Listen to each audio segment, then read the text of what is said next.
유튜브로 전하는 위기 대응 매뉴얼로 인권 지키기 We All Right 3탄을 시작하겠습니다. 3탄에도 김호일 윤희국장님 계속 함께 해주시겠습니다. 지난 시간에는 신체적 폭력에 대해서 이야기를 나눴습니다. 오늘은 두 번째로 언어적 폭력에 대한 이야기를 나눠보려고 하는데요. 사실 신체적 폭력, 언어적 폭력, 그리고 앞으로 나눌 그런 폭력 이야기들이 뭐 한 가지만 나타난다기보다는 굉장히 중복적으로 동시에 발생하는 경우가 많은데요. 이 중에 가장 빈번한 게 언어적 폭력이라고 합니다. 그래서 언어적 폭력에 대해서 얘기를 하겠습니다. 언어적 폭력에 대한 정의 그리고 유형에 대해서 좀 말씀해 주시면 좋겠어요. 차장님께서 말씀하신 것처럼 이 언어적 폭력이 사실은 굉장히 빈도가 높은데요. 이거는 이제 이용자 또는 그 이용자의 보호자가 사회복지를 대상으로 해서 언어적으로 정서적으로 괴롭히는 행위인데 앞에서 하는 면전에서 행위도 포함되고요. 또는 전화나 문자, 편지, 요즘 또 SNS도 있잖아요. 이메일 등 여러 가지 방법으로 괴롭히는 것들이 다 언어적 그 폭력에 포함이 되는데 사회복지사나 그 좀 가족들에게까지 피해를 주겠다라고 협박하는 이런 경우도 있고요. 때에 따라서는 뭐 고소 고발을 하거나 재산상의 피해 등에 대해서 협박하는 경우가 있는데 뭐 구체적인 사례를 들면 욕설을 하거나 굉장히 모욕적인 언사 또는 반말하는 경우들도 많아요.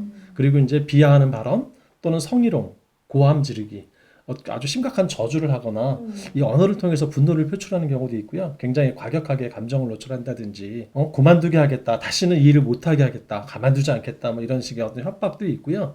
때에 따라서는 죽음에 대한, 자살에 대한 그런 협박도 있어요. 난 죽어버리겠다. 그런 식의 좀 문제들, 뭐 자살하겠다 등등의 이런 위협을 하는 경우도 있고요. 그 다음에 이게 합리적인 게 아니라 불합리적인 거. 네가 잘못했으니까 무조건 사과해. 뭐 무릎 꿇고 빌어. 뭐 이런 식의 어떤 그런 협박 같은 것도 좀 이런 언어적 폭력에 해당이 되고요. 또 하나는 이제 이게 지속적인 불평이나 불만을 표시하는 거예요. 그래서 뭐 또 좀 심한 경우에는 다른 이유로 인해서 이걸 가지고서 이렇게 민원을 제기해서 사회복지사를 굉장히 힘들게 하는 이런 것들도 사실은 다 언어적 폭력에 해당될 수 있다고 봅니다. 네, 그럼 현장의 어떤 좀 구체적인 사례에 대해서도 말씀을 좀 해주세요. 경험이 많은 만큼 사례들이 참 다양한데요. 먼저 이제 이용시설, 생활시설 같은 경우에서 이용자 간에 다툼이 일어날 경우에 그걸 제지하는 종사자에게 널 가만두지 않겠다 또는 너 자식의 눈을 도려내겠다 등의 협박성 발언을 하는 사례들도 있을 수 있고요.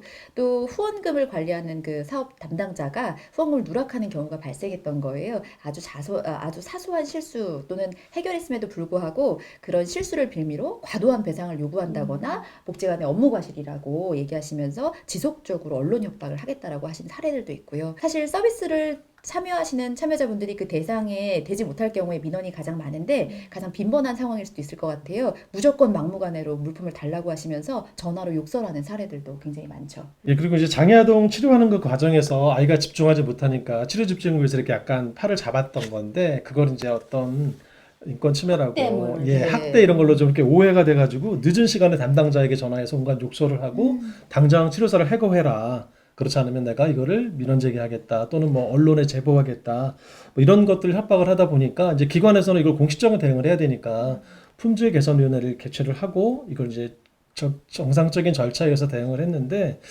나중에 결국은 이 치료사가 굉장히 어떤 치료에 대한 부담 뭐 어떤 행동이나 이런 것들이 학부모로부터 어떻게 비춰질지 모르니까 그리고 심리적 압박 때문에 사직했던 그런 좀 안타까운 사례도 있고요. 앞에서 말씀하신 것처럼 물품에 대한 것도 있지만 어떤 프로그램 참여에 있어서 선정이 안 될 경우에 왜 나만 안 됐어? 선정의 기준이 뭐냐 이래가지고서 이거에 대해서 지속적으로 항의를 하거나 전화하고 욕설하고 뭐 이런 경우들도 좀 있고요. 그 다음에 이제 그냥 술 먹으면 생각나듯이 전화해가지고 본인이 하소연을 하거나 그냥 계속 중원부원 똑같은 얘기를 하면서 지금 바빠서 좀 전화를 못 받을 것 같아요. 끊을게요. 그러면 이제 왜 끊냐고 또 다시 전화해가지고 계속하는 이런 것들도 이제 다 언어적 폭력에 해당이 된다고 볼 수 있을 것 네, 같습니다. 뭐 제가 계속 이게 안 끊고 가면 사례도 계속 나올 것 같아요.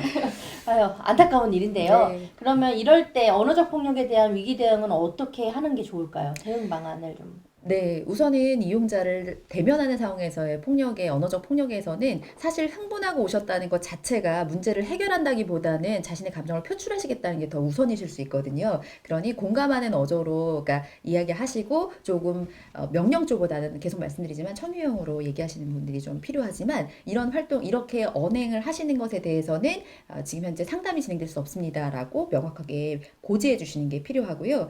그리고 최대한 이용자를 이용자를 자극하지 않도록 하는 노력들이 좀 필요하시겠죠. 이용자를 좀 잘 안다라고 생각하시고 이 이용자가 왜 화가 났는지를 보시는 게 아니라 이 상황만 모면하시겠다고 농담을 하시거나 유머를 사용하시는 경우들도 있고요. 또 확실하지 않은데 약속을 하시는 경우들이 있어요. 그런 경우들에 대해서는 사용하지 않도록 좀 하실 필요가 있고요. 적당한 눈맞춤으로 응대하셔서 좀 감정을 좀 잠재우실 수 있도록 해야 하고요. 이렇게 3번 이상 언어적 기술을 사용해서 안내를 했음에도 불구하고 계속적으로 민원이 발생할 경우에는 우선은 그런 상황이 녹음 녹취되고 있다라는 거 좀 안내하시고 녹음 녹취의 과정이 좀 진행돼야 될 것 같고요. 동료나 상급자에게 SOS를 치시는 연락을 하셔야겠죠. 그래서 이렇게 3번 이상의 반복적인 언행 중재를 했음에도 불구하고 이용될 때에는 상급자분이 개입하셔서 상담을 이어가신다거나 또는 상담 자체를 중지하실 수 있도록 업무 중단에 대해서 고민을 하셔야 되는데요. 그런 대응은 사실 기관 입장에서 고민을 하셔야 돼요. 종사자가 업무를 중단해도 그것을 인정하실 건지에 대한 건 기관 차원에서 고려를 하셔야 되지만 업무 중단권을 사용하실 수 있도록 하는 것이 필요하시다. 그리고 그렇게 중재되지 않을 경우에는 경찰서나 연계해서 또 법적으로 처리할 수 있도록 하는 방법들을 고민하셔야 될 것 같아요. 앞에서 이제 말씀하신 것처럼 사실은 경험이 많은 그런 네. 상급자가 대응하는 게 제일 좋은 방법이고, 실제로 이제 이게 보면은 신입사회복지사나 이렇게 젊은 친구들이 받으면 좀 그렇게 가다가도 중간 관리자가 이렇게 받으면 좀 이렇게 톤 다운되는 경우도 있어요. 네, 그런 사람 부분도 봐가면서 네. 네, 그런 네, 거죠. 그런 좀 부분도 필요합니다. 이런 것들이 계속될 경우에 앞에서도 말씀을 하셨는데, 일단 이런 것을 상대방에게 녹음할 수 있다는 상황을 알려주는 게 중요하고요. 그러면 이제 심리적인 좀 압박이 돼서 그걸 좀 중단하는 경우도 있고, 그럼에도 불구하고 계속할 경우에는 실제로 녹음을 해야 되는데, 예를 들어 전화기가 이 녹음 기능이 없는 경우도 있잖아요. 그럴 때는 스피커폰을 통해서 다른 사람 옆에서 동료의 도움을 받아서 네. 녹음을 하는 게 좀 중요할 수 있어요. 근데 사실 우리가 이제 이 녹음하는 거가 굉장히 중범죄거든요. 그 통신비밀보호법을 위반할 경우에는 10년 이하의 징역과 5년 이하의 자격정지에 준하는 그런 굉장히 중대 범죄인데, 그럼에도 불구하고 녹음 당사자가 포함된 소리가 포함되면 이건 합법이거든요. 그래서 녹음을 고지해서 녹음을 하면 되고요. 또 경우에 따라서는 이걸 고지하는 게 오히려 상대방을 더 격화시킬 수 있는 부분이 있어요. 그 성향을 보고 어떤 경우에는 이게 마찰이 커지겠다 싶으면 아예 그 고지를 생략해도 전혀 문제는 없다고 생각하시면 됩니다. 네. 이게 언어적 폭력이 마주하면서도 일어나지만 뭐 전화, 문자, SNS 이런 걸 통해서도 이루어지는데요. 그럴 때는 어떻게 하나요? 네, 전화상으로도 이루어질 때는 우선은 언어적 기술을 이용을 해서 단호한 어조로 이렇게 말씀하시면 상담이 진행되기 어렵습니다라고 말씀하셔야 될 것 같고요. 그렇게 3번 이상 안내를 했음에도 불구하고 정리가 되지 않을 경우에는 녹음될 수 있다, 녹취될 수 있다라는 거 지금 말씀드린 것처럼 사용하실 필요가 있고요. 동료가 옆에서 스피커폰을 이용하셔서 녹음을 해주신다든지 하는 절차, 그리고 상급자에게 전달해주는 상황이 필요하겠죠.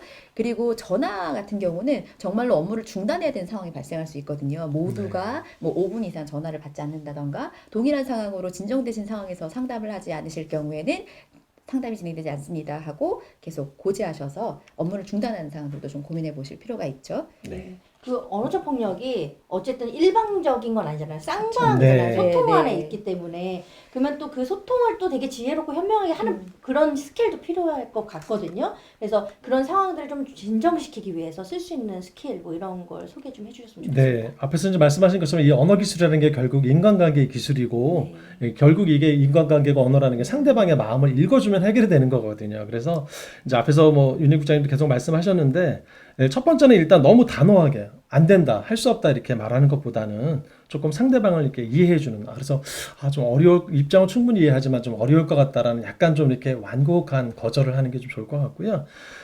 앉으세요. 뭐 기다려주세요라는 명령형보다는 죄송한데 좀 잠깐만 기다려 주시겠습니까? 라는 아까 이제 반복해서 말씀하셨던 것처럼 첨유형 어떤 자기결정권을 가질 수 있는 그런 부분도 좀 필요하고요.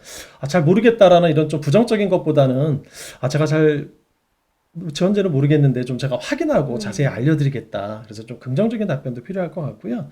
그 다음에 이제 화가 나셨어요. 이렇게 해서 딱 하는 폐쇄형 표현보다는 좀 굉장히 불편하시고 언짢으신 것 같은데 혹시 저희가 뭘 도와드리면 될까요? 라는 약간 좀 가방형의 이런 표현으로 하게 되면 훨씬 좀 도움이 될 것 같아요. 네, 저 그 노인복지관에서 오래 있었었거든요. 근데 그때 잘 쓰던 스킬이 있어요. 그러니까 어르신들이 자꾸 뭘 무리하게 요구하시거나 하는 경우에 뭐 실제 마음도 그랬어요. 네. 어르신 제가 정말 그렇게 해드리고 싶은데를 항상 네, 앞에 네. 깔았어요.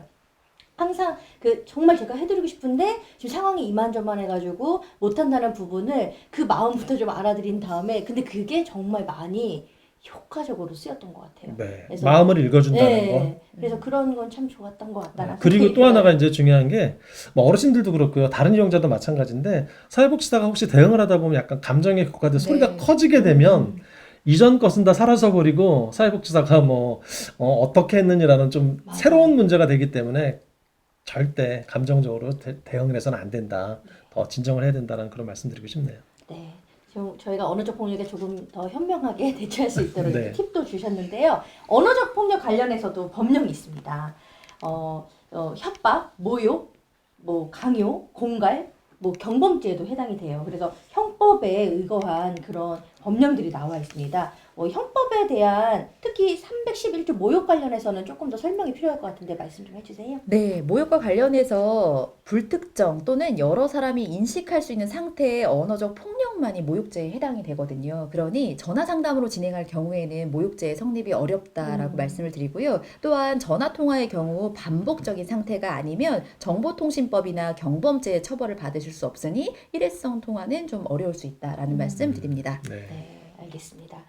지금까지 사회복지 현장에서 이용자로부터의 언어적 폭력 상황 어떻게 대응해야 될지 이야기 나눠봤습니다. 그러면 위올라이 3탄은 여기까지고요. 4탄에서는 정서적 폭력, 경제적 폭력, 성적 폭력에 대해서 이야기 나눠보겠습니다. 4탄에서 다시 만나겠습니다.